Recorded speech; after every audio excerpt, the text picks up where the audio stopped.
And hello, everyone. Hello. Thank you for joining for another episode of Real Talk on 92.5 WLSD The Vault. And tonight we're going to be discussing The Crow, City of Angels. But before we get into the show, please go to all the social media. That's the Facebook, Spotify, YouTube, and Instagram. Because TikTok is going to be gone soon. Maybe it's already gone. So that's sad for a lot of people. But this movie, it goes back to 1996, where the spirit of the Crow resurrects a car mechanic seeking revenge for the murder of his son. And if you do remember, the very first movie, The Crow, which was based upon the James O'Barr graphic novel, follows Eric Draven as he is, I guess you could say, resurrected. He comes back to avenge the death of himself and his fiancée, Shelley Webster. And this movie originally had a completely different plot than the one we ended up getting. Obviously, the Crow was going to resurrect someone, in this case, Ash, and he's seeking revenge as well. But there was going to be a lot of differences between this version and the version that we actually got. And thanks to the piece of garbage named Harvey Weinstein, who used to go in and recut a lot of movies for his studio, did the same thing to Tim Pope's directorial debut, and therefore made Tim Pope not want to direct another movie again.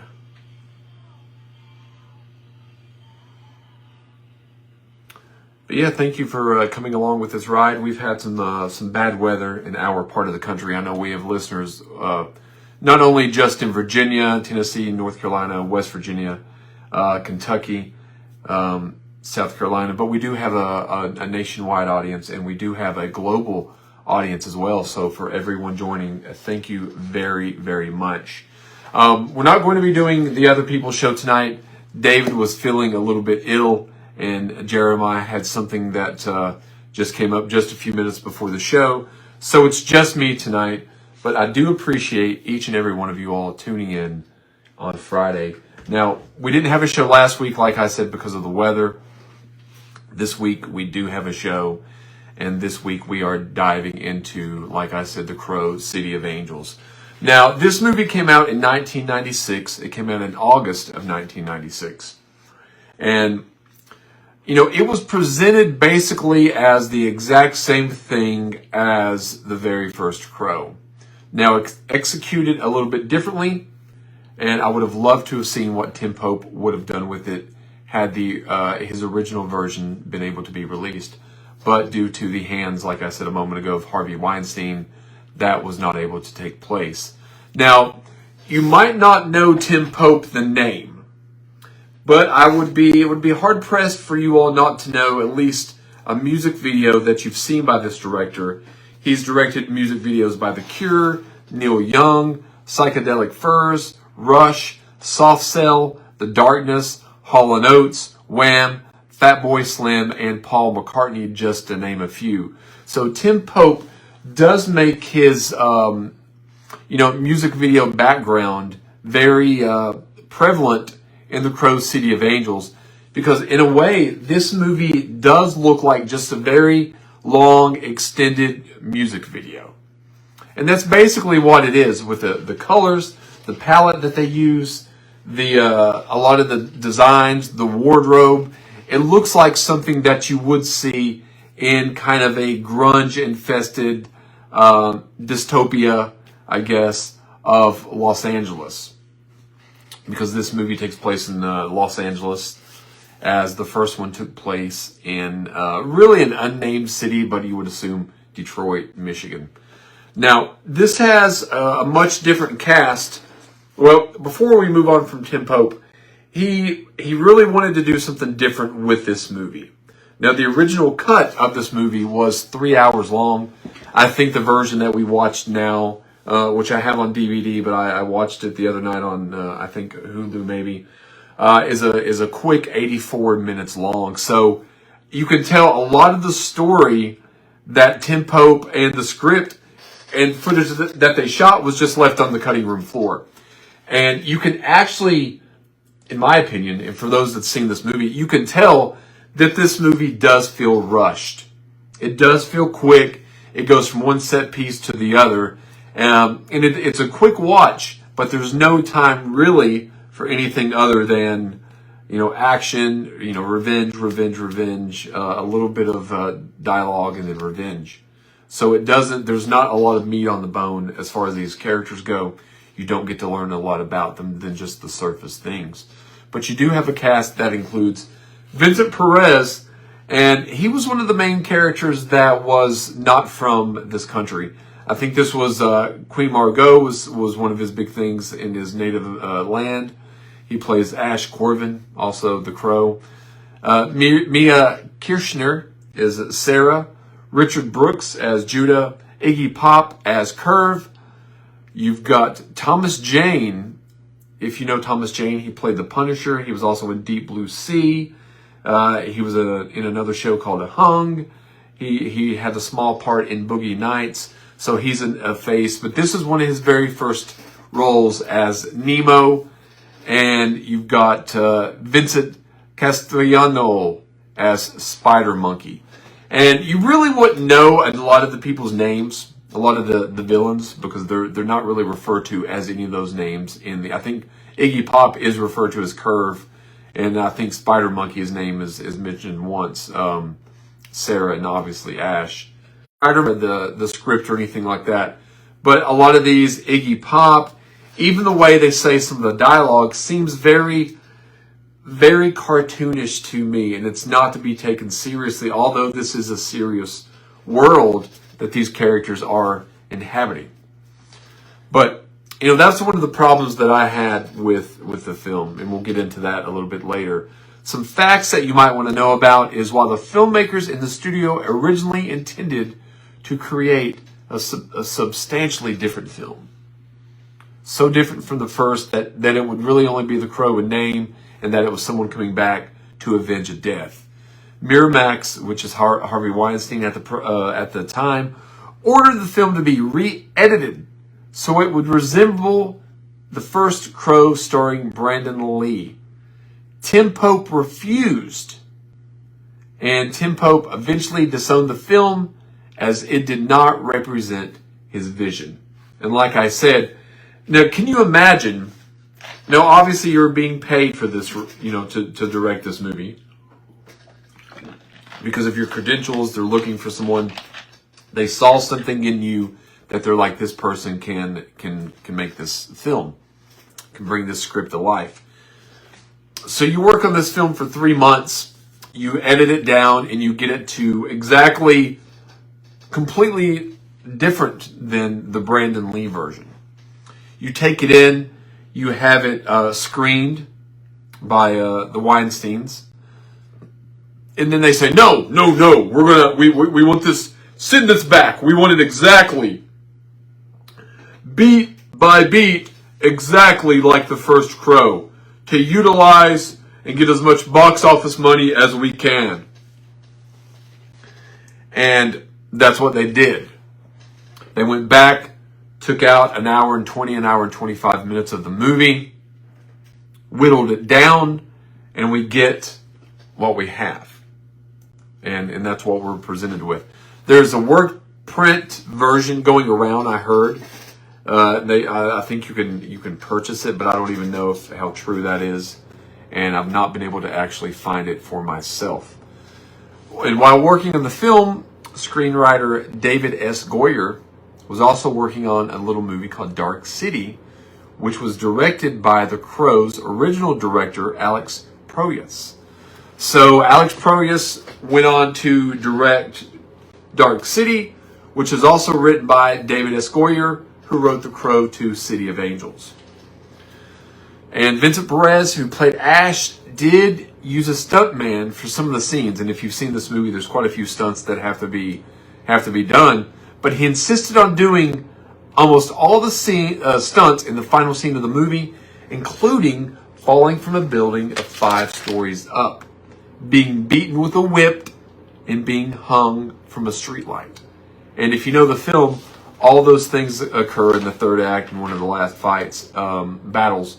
And so that was really Vincent Perez doing that.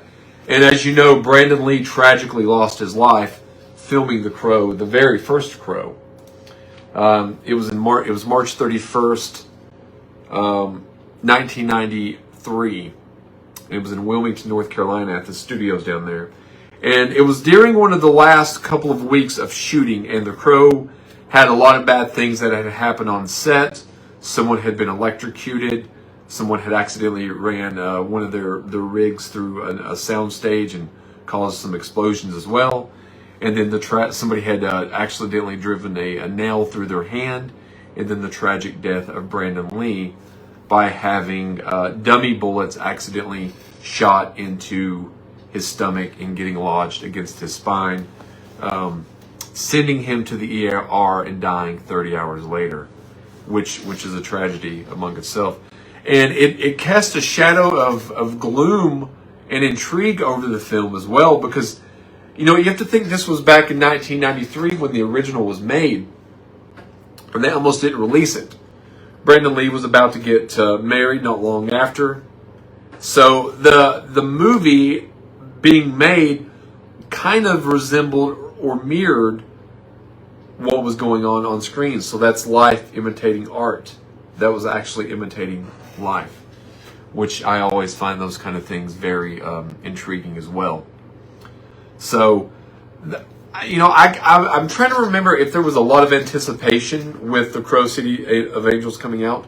You know, like I've mentioned before, I would go back and I received a magazine every week called Entertainment Weekly. And in that magazine, it had, you know, upcoming fall movies, spring movies, summer movies. And it also had the weekly movies and reviews. So I always knew what was coming out. Even if the movies didn't come out to a city or a town that I lived in, I knew what was coming out around the country. And I knew the Crow City of Angels, I'm just going to refer to it as City of Angels, didn't get the greatest reviews. And it wasn't even screened for a lot of critics. Which means when a movie is typically not screened, they don't want the critics' word of mouth to get out, and typically they don't want the movie to tank the box office for the first weekend, because they're hoping that they can get all the money that they can the first weekend, because the theater retains 90% of the box office grosses the very first weekend, and each that's not even a word, but each week after that, they get less and less. So they want to get the public out, get all the money that they can, so the word of mouth, because they knew that the word of mouth wouldn't be good, that it would be less and less, plus they get a less and less take every weekend after. And they probably assumed that City of Angels would not be in the movie theater very long, and I do not think it was. I think it was in there maybe a month at most. I did happen to see it when it came out on the opening weekend. I saw it on a Sunday. Sunday matinee was typically my go-to time, especially during this point in my life. And I was one of maybe 1 or 2, 3 customers, audience members in there watching the movie. James O'Barr, the writer of The Crow, the graphic novel, attempted to write the script for this movie himself. But all he could think about was his deceased friend, Brandon Lee. So he eventually told Tim Pope that he couldn't do it, but he gave his blessing as long as it was its own story. And that's one of the things Tim Pope said he wanted to try to do, was honor James O'Barr's wishes, but not only honor the wishes, but honor Brandon Lee. Because Brandon Lee, had he not passed away, had he not died, would Brandon Lee have come back for a sequel? And I think the answer is no. I'm not saying that The Crow is not a sequel kind of movie, because I am glad that this City of Angels was made. But I do not think the decision to edit it down to make it resemble the very first movie was a wise decision. I just don't.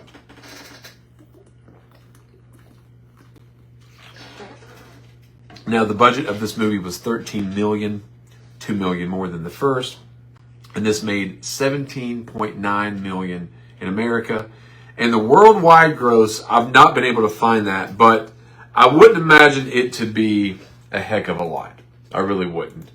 I mean, I'll go to, like I said, Box Office Mojo is one of the best places to go to check on, budgets and things like that.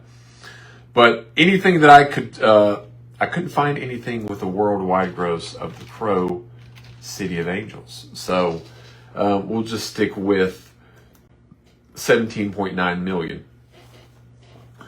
Because the first one only made 147,000 internationally for it made 50 million in America, 50.8 worldwide, actually 50.6 in America. So there you go. Now, this movie opened up at 9.7 million, but dropped off significantly in the weeks following. A Rotten Tomatoes score, like I said, the critics didn't like it at 14%. Audience score at 40%, so the audience liked it a little bit better than the critics, but not that much more. And it's got a 4.6 on Internet Movie Database, IMDb. So the plot and the story. So basically the plot of this movie is that some thugs in Los Angeles happen to kill a mechanic's son. The mechanic comes back and seeks vengeance because the love for his son is so strong. That's the basic premise of the movie. And very quickly, the son sees these thugs take out someone. I guess they don't want any witnesses. They trace him back to, the kid runs back to the garage. And they they tie the kid and Ash together, I think in like a chair, and sink them to the bottom of the river. Through the power of the Crow, because the unbinding love that Ash has for his son rises up and gives him the power to withstand, hurt, withstand bullets, and fight for love, and take out his vengeance. And that really, like I said, that is the basic plot of the movie, which is very much the basic plot of the very first movie. And you could say that's the basic plot, I assumed, for all the other incarnations of the Crow as well. And that's fine. That's fine and dandy. But what isn't fine is that Tim Pope did say to James O'Barr, we're going to make this movie completely different than the first movie. That's what we intend to do. We complete it's in a different town, a different city. It's got the basic premise would be, yes, we're coming back. I'm gonna come back for revenge, seeking revenge. But it's not just going to be a tale about that. There's going to be a lot of different facets that we can explore here. We can explore some things maybe between Vincent and Sarah. We could explain maybe how this Crow actually comes back, or how the Crow allows these these people to come back. These are some areas that I think would have been great to discuss, great to go down. Why is the city in the disarray and ruin that it is? Are these questions we even need to be answered? I don't know, but I think Tim Pope, with his 3-hour cut of the movie, had some of these things tackled. Because now we get a film where, like I've said 3 times, I think, it goes from set piece to set piece to set piece. Which is fine. It's a quick watch, but it's nothing really to digest. It doesn't have that emotional impact that Tim Pope wanted it to have, and what resonated with people within the first one, in addition to the Brandon Lee thing, because I think if Brandon Lee had not died, The Crow would have still been a success. I truly do. Maybe I don't know if it would have been as big of a success, especially over the years. It's grown into this huge cult-like following where, there's Crow merchandise, and there's been like that, for I guess 30 years now, 31 years. But this Crow, and I'm not even saying that it would have been as good, because I do not think that you could recapture Brandon Lee. I think Brandon Lee was destined, had he survived, to become a well-established, not actor, not just an action star. Because the first Crow movie is more than just an action movie. It's an action thriller. But there are some drama. There's some dramatic scenes in there. Especially when you watch when Eric first comes back. He doesn't know where he's at. He's disoriented. He's afraid the Crow's flying toward him. The Crow leads him on kind of what to do, but he doesn't know what's going on. But in this second one, Ash is immediately risen up from the lake. You don't even get a sense who Ash really is. Now you do a little bit in some of these flashback scenes, and there's a couple of those flashback scenes, but those flashback scenes are almost verbatim like the flashback scenes that are in the first Crow. And what I mean is almost down to how many seconds there are. 8 to 10 second, 4 seconds. The bad guy saying some kind of line. Line of dialogue. And it's almost taken exactly the same kind of way. You could go and you could put on the top screen the original Crow in the flashback scenes. And then below you could have City of Angels and have the flashback scenes, and they would probably cut to them the exact same time. Obviously different actors and actresses, things like that, but for the most part it's still the same.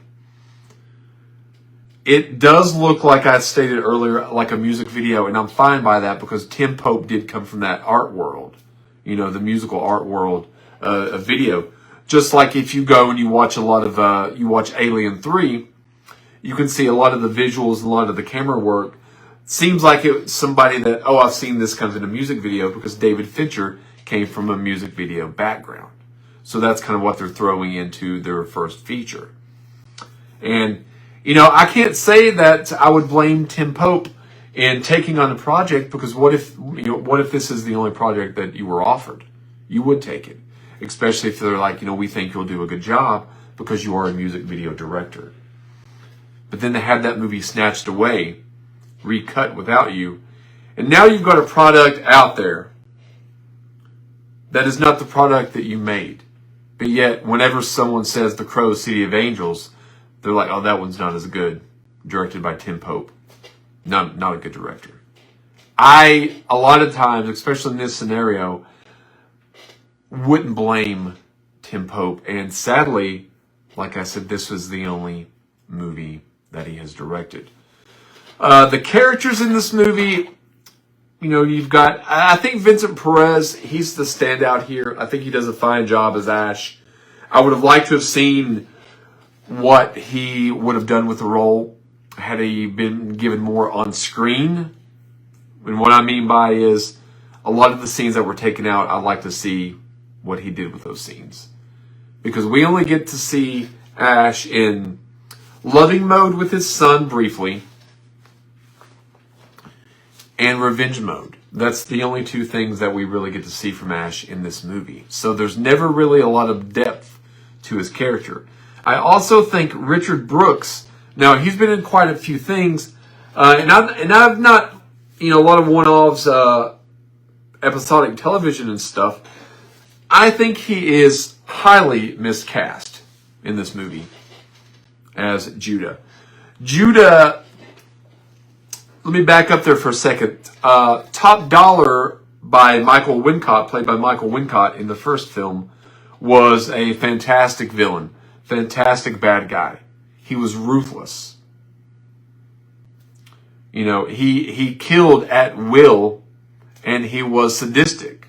He was eating him and his girlfriend were eating, they ate someone's eyeball. Judah, on the other hand, walks around shirtless throughout the movie, which is fine, but he talks in a very distinct way. And I want you to kill the Crow. I want its power. And once you kill the Crow, that will kill the man, Ash, who you all should have taken care care of to begin with. And that is kind of how Judah speaks throughout the movie. And there's no need for that. There's no need. He's in a high rise. He's looking down on this desolate city. He's he's pushing drugs. He's a fiend. He's a lowlife. But yet you never get the feeling that he's really, really, you're not afraid of him. There's nothing really at stake. Nothing at all. He doesn't, just the villains of this movie do not stand up to the villains of the first movie.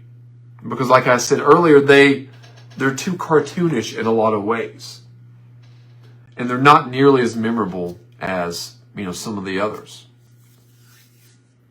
Fun Boy, Skank, a lot of the fun ones from the first movie, I remember hearing their names in this film.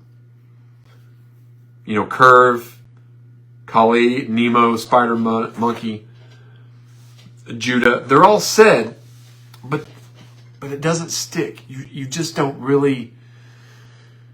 They're not memorable. They're not really memorable villains for all the right reasons. And I think Iggy Pop is the best of the villains. Thomas Jane isn't too bad. But some of the dialogue, not even the dialogue, but the way they say the dialogue, it's just not threatening. I don't know. Spider Monkey also. I just think Spider Monkey, he might have been cast okay, but just his facial expressions. None of these people really seem like a threat. Iggy Pop is the only one that I would be like, I don't want this dude chasing after me. Because he seems like he's crazy. He does seem like a nutbag. Whereas, Judah just seems like bland. He's very bland, and he's not even a memorable bad guy. And even the battle at the end, the fight sequence between Judah and Ash is not even anything really. It's not really even a one-on-one battle. So that's a little bit disappointing. Now that brings us a little bit to the score and the music. Now, if you know, soundtracks in the 90s and even the 2000s used to be huge. I mean, you had The Bodyguard, you would have The Lion King, My Preacher's Wife, you would have Pulp Fiction, you had The Crow, on and on and on. Even Titanic, that was a huge soundtrack.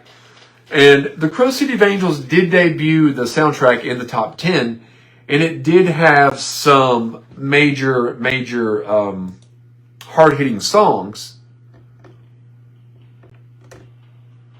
You have Bush on there, Tonic, but it doesn't resonate like it did in the first one. You don't have a big empty like the Stone Temple Pilots song from the first movie.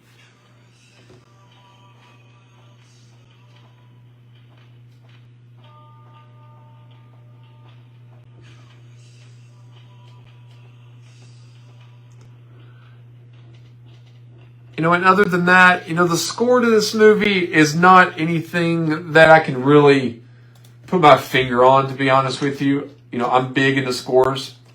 And I do think scores help movies so much. So much. And it can make and break a movie in every sense of the word.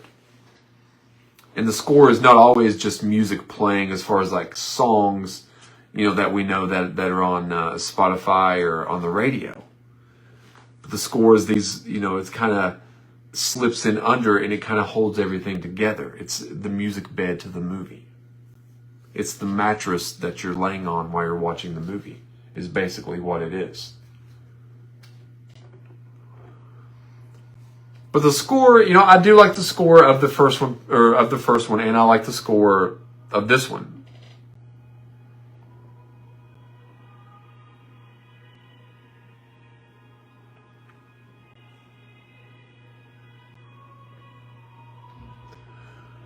But the score actually is better than the movie that it's given to.